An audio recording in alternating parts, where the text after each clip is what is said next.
nós, hoje, somos chamados filhos de Deus. Amém. E o pai que ama o filho, ele presta atenção em todo o sentido da vida do seu filho, pensando naquilo que ele pode abençoar o filho, naquilo que ele pode ajudar, naquilo que ele pode sustentar o filho. Então, o nosso Deus, ele é o maior interessado em ver a nossa felicidade, em ver a nossa alegria, em ver o nosso semblante feliz. Ele é o maior interessado disso, não somente a alegria aqui da terra, como a alegria dos céus. E aqui Paulo, escrevendo a carta aos Romanos, ele fala da primícia do Espírito, a esperança, a intercessão e a eleição.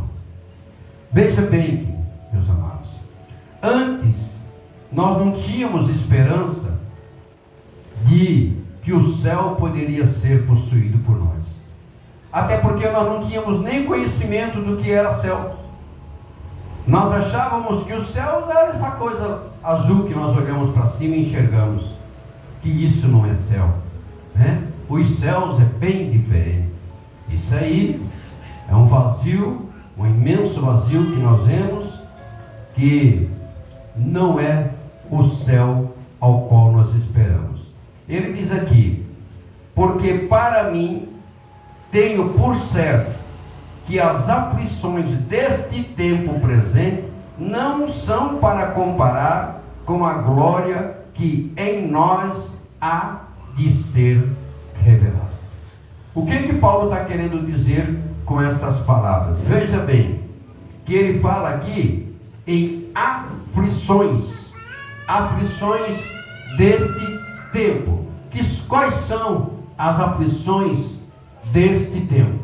Nós estamos vendo aí que agora surgiu uma tal de febre aviária, gripe aviária, lá no Rio Grande do Sul. Aí o que aconteceu? Já a China não quer mais comprar frango do Brasil, a União Europeia não quer mais comprar frango do Brasil, né? E também os ingleses não querem comprar frango do nosso país. Isso traz o quê? Traz uma aflição para o mercado econômico.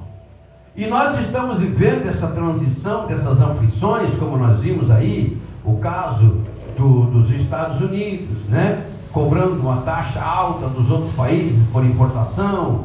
Nós estamos vendo rumores de guerra em vários países, né? Aí agora até a Índia já está guerreando, e está surgindo conversa que outros países vão entrar em guerra por causa da Rússia, por causa da Ucrânia. E aí isso aí, irmãos, torna-se aflição, e é muita aflição. É o desemprego, né? É o feminicídio, homem matando mulher. Todos os dias a gente liga o jornal, a televisão, corre sangue da televisão. Eu não sei que tanta mulher que o povo acha para matar. Todo dia, né? É uma leva de mulher que morre. Todo dia nós estamos vendo aí homens estuprando filhas, filho, avô estuprando neto, neta. Irmãos, é um caos total. O mundo está vivendo uma aflição. E aí Paulo, já prevendo tais coisas, escreve aí: olha, nós não vamos comparar as aflições deste tempo que estamos vivendo com aquilo que nos espera, com a esperança que nós temos desse céu maravilhoso, da salvação que nos é reservada, né? Não tem nem como comparar, porque o que nós temos, o que espera por nós, ele diz assim: olha, porque para mim tenho por certo que as aflições deste tempo presente não são para comparar com a glória que em nós há de ser revelada. Oh glória, aleluia. A Bíblia diz que nós seremos santos, seremos transformados num corpo incorruptível, se assim nós estivermos mortos quando a vinda do Senhor acontecer. Se não, quando for a vinda do Senhor e nós estivermos ainda com vida, seremos arrebatados e o nosso corpo será transformado num corpo incorruptível, e lá neste lugar onde nós vamos viver é um lugar de glória. Então a glória que nos espera é bem maior do que as aflições que o mundo está oferecendo. Glória a Deus. E isto é para aqueles que crerem na palavra do Senhor. É para aqueles que viverem o Evangelho de Cristo. É para aqueles que tiverem o temor do Senhor no seu coração. É para aqueles que começarem a se apartar daquilo que não é bom. Por quê? O que é que traz as aflições para nós, irmãos? Sabe o que é que traz a aflição para nós? É nós nos distanciarmos da palavra do Senhor. Porque o mundo pode estar se acabando, irmão. O mundo pode estar se destruindo, se despedaçando, se decompondo. Mas se você estiver em Cristo, o teu coração vai estar firme e vai estar alegre, porque você não vai passar por tais pestilências. Você não vai passar por torturas desta natureza que venha atingir, que venha tirar a graça que há em nós. Aleluia! Então o que faz com que nós vivamos esta aflição do mundo, que torne talvez a aflição maior do que a graça que tem na nossa vida? É quando nós começamos a rejeitar Cristo por um copo de cachaça, por uma música de mundo, por um forró, por uma obra de inveja, de feitiçaria, por uma lascívia, por um desejo desenfreado de um sexo que é uma fantasia, por coisas assim, irmãos. Então esses males, esses vícios, essas coisas que a gente vai armazenando dentro de nós, vai fazendo com que as aflições do mundo se tornem maior do que a graça do Senhor dentro de nós. Agora, quando nós começamos a dar crédito à palavra, quando nós começamos a viver as instruções de Cristo, quando nós começamos a viver a esperança que há no Senhor, essas aflições começam a se tornar pequenininhas.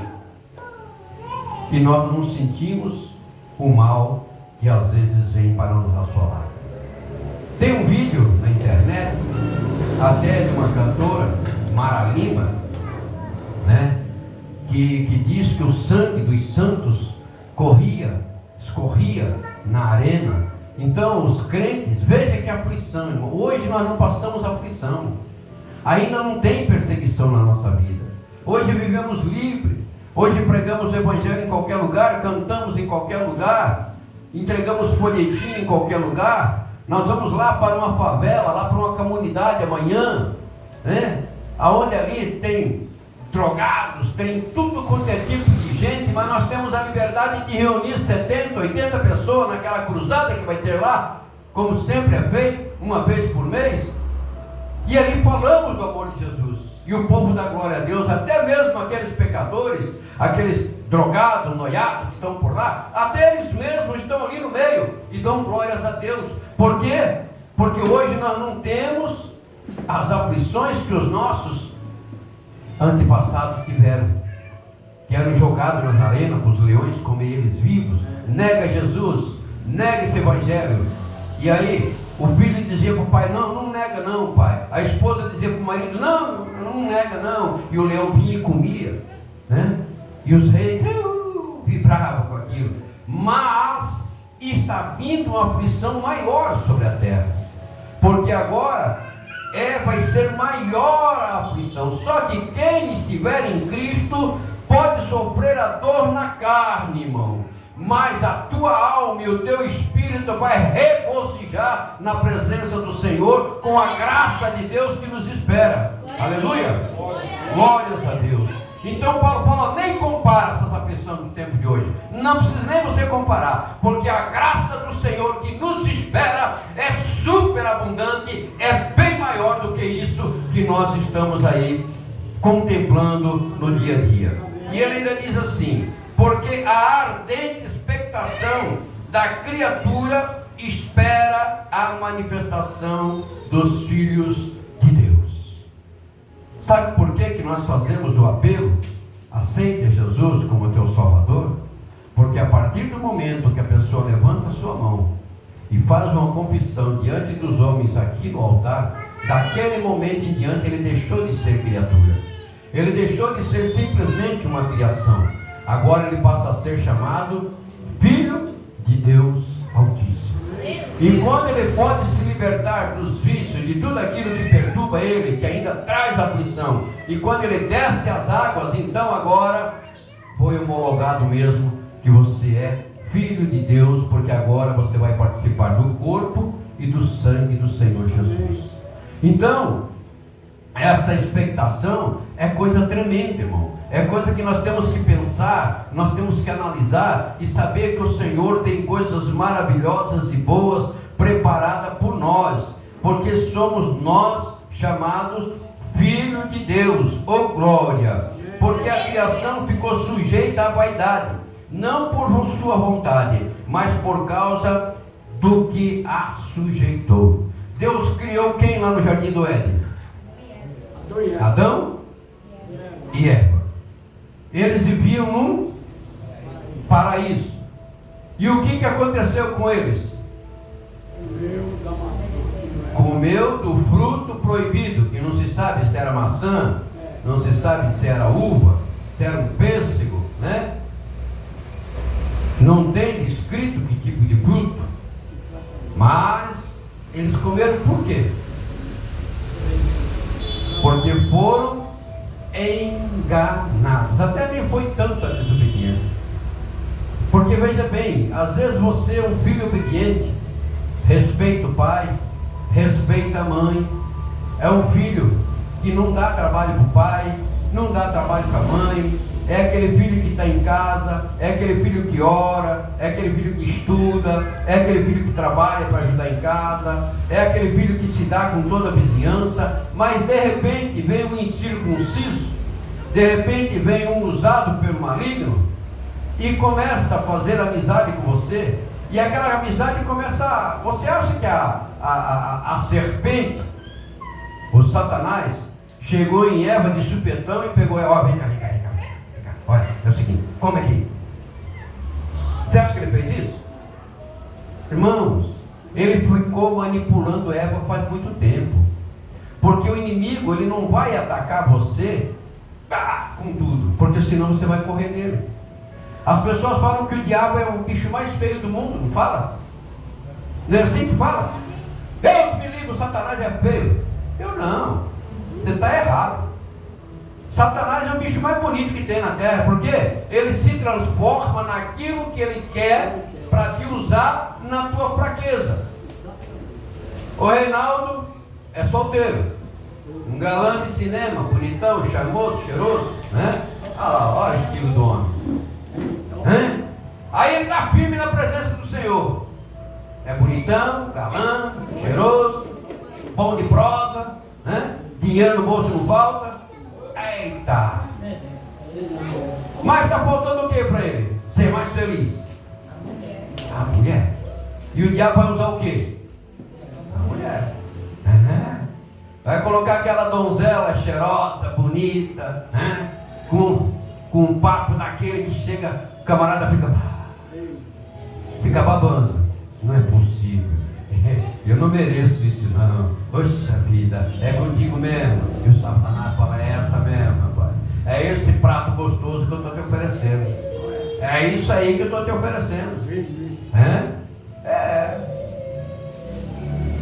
Carlos e Cassiane não são batizados. O que o diabo vai fazer? Oferecer todas as coisas melhores que tem, que eles possam gostar, para que eles nunca desçam as águas do batismo, nunca participem do corpo e do sangue do Senhor Jesus. A Mariane é uma moça solteira, donzela, né? O que o Satanás vai colocar? Aquele tipo de homem que ela gosta. Não sei qual é o tipo de homem que ela gosta, né? Se ela gosta daquele que fica mostrando o cofrinho, e aí fundo da calça lá no joelho, ela vai colocar esse. Ela gosta do banana, do batidão. Agora, se ela gosta daquele camarada engravatado, cheirosão, bonitão, com carrão, ele vai colocar o nome daquele tipo, para que ela caia em tentação e perca a sua hombridade diante de Deus. O Sidney é sozinho, né? Tem uma pretendente ali, mas é pretendente, ainda não é mulher. Ele vai usar o quê? De todas as artimanhas para que isso nunca se concretize num casamento, para que ele nunca chegue ao plano de salvação. Vive sempre da maneira que está, assim tá bom, né? E por aí vai. Ele vai oferecer coisas que te agradam. E o que é que estava agradando a Eva lá no jardim do Éden? O que é que ela estava interessada? O que chamava a atenção dela? O fruto da árvore da vida, né? O fruto proibido. Ela olhava lá e falava: eu como maçã, eu como pera, eu como isso, como aquilo. Por que eu não posso comer para mim? Deus falou com Adão. Adão é que manda na casa, vou respeitar Adão. E saía de perto. E o diabo chegava lá: mas é gostosa essa fruta, né? Vai lá. Mas aí é proibido. Tá certo, é proibido. Ele saía. Porque ele não vai te atacar da maneira que você pensa, irmão. Não vai pensar que ele vai te atacar daquela maneira de te entristecer, de você, é um satanás. Não, ele vai atacar com as coisas boas. Aquilo que os teus olhos se agradam. Aquilo que o teu coração bate forte quando você vê. Né? E aí, irmãos, de repente ele foi foi duro, ele foi ganhando, foi conquistando amizade, né não? Que tem um ditado que diz que o pé de pano tem um passo levezinho, né? A mulher é até honesta, sincera, mas a mulher não olha para o marido dela como um homem. Ela olha para o marido lá como um companheiro, o cara que eu estou precisando, o cara que está me ajudando. Né? Aí de repente passa lá o cara lá, bombadão, um tanquinho. Ela olha assim: eita, estou lá em casa. No instante eu lá em casa está lá. Não é assim que as mulheres traem os homens? Não é assim que os homens traem as mulheres? Com coisas que enchem os olhos. Foi quem foi que deu? Foi o diabo que preparou, não foi você que cobiçou. Não é não? Por que eu fumo? Porque eu acho graça no cigarro. Por que eu bebo? Porque eu acho graça na bebida. E o diabo vai deixar você parar de beber? Vai deixar você parar de fumar? Não, ele vai... Opa, o cigarro você não consegue ficar sem não, rapaz. A bebida você não consegue ficar sem não. Mulher você não dá conta de ficar sem não. Macho você não dá conta de ficar sem não. É aqui, vou trabalhar nessa área. Ele vai trabalhar naquilo que te perturba. E você pensa que está tudo bem, né? Aí, ele disse aqui, olha só o que Paulo falou. Aleluia. No versículo 20. Porque a criação foi sujeita ao quê? Vaidade. A vaidade. O que é a vaidade? É aquilo que tu quer para você, rapaz. A vaidade de Salomão é o quê? Mulheres. Eu tenho 30, quero 40, quero 50. Ele chegou até 1000, né? A vaidade dos políticos, o que é? Corrupção. A vaidade do ladrão é o quê? Aquilo que não pertence para ele. E assim vai, irmão. Então aqui está dizendo, veja bem, que a criação, quem é a criação? Bíblia, cadê a Bíblia de vocês? Quem é? O que é a criação? Tudo aquilo que Deus criou. Deus não criou a árvore, pronto. Deus criou nós também, como a sua imagem, sua semelhança. Então nós somos criação de quem? De Deus. Agora a criação ficou sujeita a quem? Olha só. Porque a criação ficou sujeita à vaidade, não por sua vontade, mas por causa do que a sujeitou. Quem foi que sujeitou nós a pecar? As ofertas que o inimigo coloca diante de nós. Aí nós ficamos presos na nossa vaidade. Eu só serve se eu andar assim. Só serve se eu usar tal coisa. Só serve se eu comer isso. Só serve se eu falar isso. A gente para numa parada de ônibus, você vê Cada tipo de conversação, você ali no salão não escuta umas conversas meio doidas? Principalmente à noite, quando a porta está fechada. Principalmente quando a porta está fechada, né? É umas conversas doidas. Dentro do ônibus a gente conversa, escuta, vai na hora do pico e senta dentro do ônibus e sai daqui até lá na Ponta da Boa Vista. Um ônibus lotado, assim você vê cada tipo de conversa que rola. Não é não? Então nós estamos presos no quê? Na vaidade. Mas não é por nossa vontade, porque nós sabemos que Deus é bom, irmão.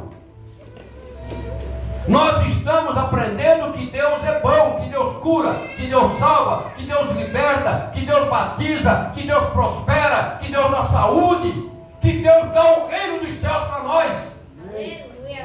Mas estamos presos no pecado, estamos presos na vaidade, porque deixamos com que o Satanás, o inimigo, conversa piada no nosso ouvido, e aí nós vamos abraçar essa conversa. E aí nós ficamos presos, mas não é por nossa vontade. Mas também nós podemos lutar contra isso. Olha o que Paulo diz. Ele vai dizendo ainda, ele continua dizendo: na esperança de que também a mesma criatura será liberta da servidão, da corrupção, para a liberdade da glória dos filhos de Deus. Aqui, irmãos, nós temos o direito de glorificar a Deus, de adorar o Senhor. Aqui nós aprendemos que podemos ser libertos desta servidão. Veja bem que quando o povo do Egito estava lá 430 anos cativo, eles não tinham mais força para cantar, eles não tinham mais força para orar, eles já estavam adorando outros deuses, eles já estavam fazendo coisas pecaminosas diante do Senhor, que aborrecia ao nosso Deus. Mas de repente, um grupo de judeus, um grupo de israelitas, começaram a se voltar para Deus, começaram a se lembrar das histórias que o pai, que o tio, que o avô, que o bisavô contava, né? Das proezas do nosso Deus, as histórias de Abraão, as histórias de Jacó, de Isaac, de Noé, de Adão. E isso começou a entrar no coração do povo novamente, o povo começou a buscar ao Senhor. E quando nós começamos a buscar a Deus, o Senhor começa a nos revelar o caminho que devemos seguir.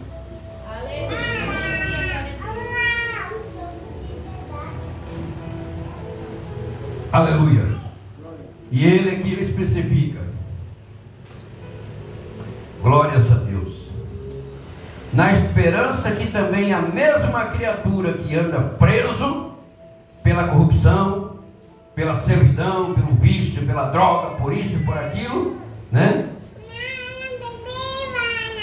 Também possua a liberdade da glória dos filhos de Deus. Podemos ser santos como os anjos que estão lá com o Senhor são santos. Podemos ser santos como os arcanjos que estão lá são santos. Podemos ser santos como os querubins que lá estão são santos. Podemos ser libertos de tal corrupção que nos prende e nos tira da presença do Senhor. E ele continua dizendo com muita ousadia, com palavras que verdadeiramente são palavras de transformação. No versículo 23 ele diz assim: e não só ela, mas nós mesmos, que temos as primícias do Espírito, também gememos em nós mesmos, esperando a adoção, a saber, a redenção do nosso corpo. O que é a primícia? Primeiro. Então nós somos os primeiros a ter a presença do Espírito Santo dentro de nós. E esse Espírito faz a diferença. Esse Espírito nos dá esperança, irmão, de que nós seremos adotados e seremos transformados, seremos salvos e poderemos então ali herdar toda a glória que está reservada para nós. Que foi que Jesus falou? Eis que eu vou preparar-vos lugar. E se não fosse assim, eu vou-los teria dito, né? Então tem coisas maravilhosas esperando por nós, e sabemos que só vamos poder possuir essas coisas bacanas, belíssimas que o Senhor está nos preparando, se nós deixarmos o Espírito de Deus entrar dentro de nós e mudar a essência da nossa vida, até mesmo do nosso corpo, os desejos do nosso corpo, nos alimentarmos com as coisas do Senhor, para que sejamos chamados filhos de Deus e herdamos então esta promessa do Senhor que nos é cabível. Aleluia! Glórias a Deus. E ele continuando diz: porque em esperança somos salvos. Ora, a esperança que se vê não é esperança, porque o que alguém vê, como é que pode esperar? Então nós estamos esperando pelo quê? Nós estamos esperando por aquilo que nós não vemos. A Bíblia diz que a fé vem pelo ouvir, e ouvir a palavra de Deus. Nós temos a esperança de que teremos vida melhor. Temos a esperança de que seremos transformados para melhor. Mas nós não sabemos como é esse melhor. Nós não conseguimos ver esse melhor.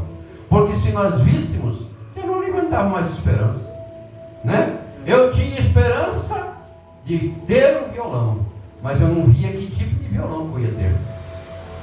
Aí agora sim, agora eu tenho ele, agora eu não tenho mais esperança de um violão, porque eu já tenho ele que eu queria, não? E agora eu estou vendo. Então aquilo que eu estou vendo não é mais uma esperança. Como é que eu vou esperar por uma coisa que eu estou vendo? Agora nós esperamos por aquilo que nós não vemos, que é o reino dos céus. A mudança do nosso filho, a mudança da nossa vida, a mudança do nosso parentesco, a mudança do nosso trabalho, a mudança da nossa fé e a mudança da nossa vida carnal para uma vida espiritual, que é o reino da glória de Deus. Oh glória, aleluia. Louvado seja Deus.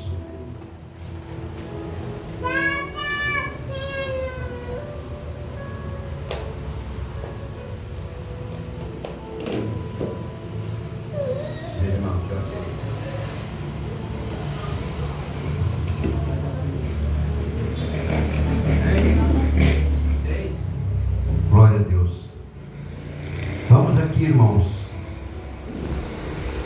vamos ver aqui o versículo, vamos pular, vamos ver o versículo 27, que diz assim: e aquele que examina os corações sabe qual é a intenção do Espírito, e é ele que, segundo Deus, intercede pelos santos. O Espírito do Senhor, ele intercede com gemidos inexprimíveis por nós. Nós temos um intercessor. Tudo que nós fazemos aqui, quando nós clamamos pelo sangue de Jesus, quando nós clamamos pelo Senhor, quando nós dobramos os joelhos para orar, quando nós pegamos a Bíblia para ler, quando nós louvamos o Senhor com um cântico, louvamos o Senhor com um hino, quando nós louvamos o Senhor com glória a Deus e aleluia, o Espírito, ele chega até Jesus. Fulano está assim, ciclano está assim. Aí o inimigo fala, mas ele está no pecado. Não foi assim que ele falou com Jó? Mas também te dá tudo. Mas aí o Espírito chega com gemidos inexprimíveis, quer dizer, com todo carinho, com todo amor, né? Com toda relevância, e intercede, e o próprio Jesus, que é o único mediador entre Deus e o homem, chega para o Pai e fala: olha, a notícia é que ele está se esforçando, a notícia é que ele está correndo atrás da salvação, e a bênção vem para nós, e nós começamos a ser abençoados. Glórias a Deus. E para encerrar, ele diz assim no versículo 30: e aos que predestinou, a esses também chamou, e aos que chamou, a esses também justificou, e aos que justificou, a esses também O que é predestinar? Você é predestinado a tal coisa. O que é? É ser escolhido.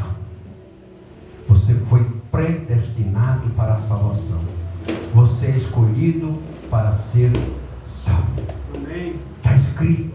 Você levantou a mão, você aceitou Jesus e você falou para ele: escreve o meu nome no livro da vida.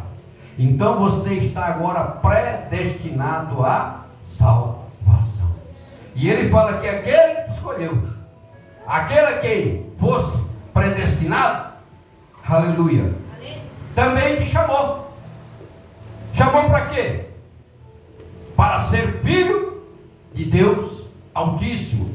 E é o que chamou, justificou. Como é que justificou? Como é que nós somos justificados? Pelo sangue do nosso Senhor Jesus Cristo.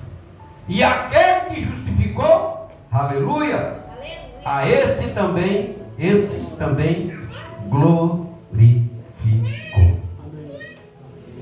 Então nós somos mais que vencedores. Somos especiais para o nosso Deus. E o que Ele quer de nós? Só que nós nos coloquemos na posição.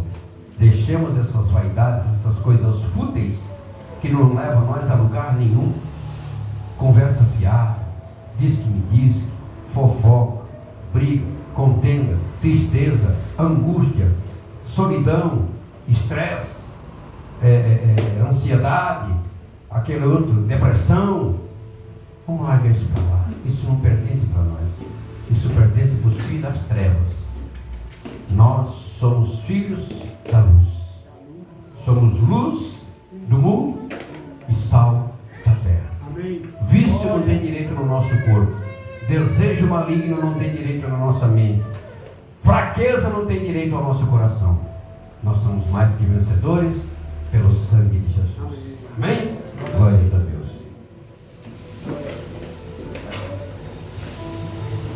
Aleluia.